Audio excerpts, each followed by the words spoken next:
छत्रपती शाहू महाराज यांची जयंती खूप मोठ्या उत्साहात साजरी करत आहोत। आज नांदेडकरांना मी सहाय्यक आयुक्त समाज कल्याण कार्यालयाच्या वतीने जयंतीच्या खूप खूप शुभेच्छा देतो। तसेच आज सकाळी 7 वाजल्यापासून आमचे चिमुकले विद्यार्थी या ठिकाणी उपस्थित आहेत, त्यांचं मनापासून मी कौतुक करतो।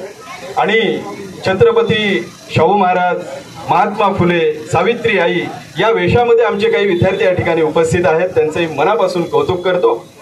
आज आपण 7 वाजता या ठिकाणी हजर झालेले आहोत। महात्मा फुले पुतळ्याजवळून माननीय अतिरिक्त जिल्हाधिकारी पांडुरंग बोरगावकर साहेब यांच्या हस्ते आपण हिरवी झेंडी दाखवून या रॅलीची सुरुवात केलेली होती। महात्मा फुले पुतळा ते छत्रपती शाहू महाराज यांच्या पुतळ्यापर्यंत आपण या ठिकाणी अभिवादन करण्यासाठी महामानवांना आपण रॅली काढलेली होती। या रॅलीमध्ये आमचे जवळपास 100 ते 150 विद्यार्थी, जवळपास 70 ते 80 कर्मचारी, सहाय्यक आयुक्त कार्यालय, जिल्हा समाज कल्याण अधिकारी सन्माननीय औलवार साहेब या ठिकाणी सर्व कर्मचाऱ्यांसोबत या ठिकाणी उपस्थित आहेत।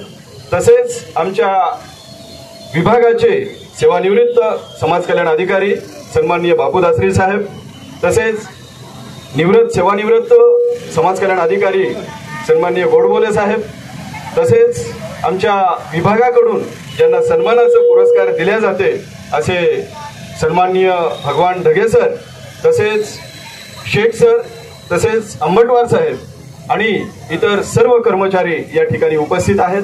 सर्व पत्रकार बांधव पावसामध्ये सुद्धा या ठिकाणी उपस्थित आहेत। आमच्या बहुजन विभागाचे कर्मचारी, तसेच विद्यार्थी, कांबळे सर असो, वाघाळ्याचे, तसेच आमचे नेत्रगावकर सर असतील, केंद्रे सर असतील व विविध या ठिकाणी कर्मचारी, पवार सर असतील, हे सर्वजण या ठिकाणी उपस्थित आहेत। सर्वांचे मी जयंतीच्या वतीने शुभेच्छा देतो।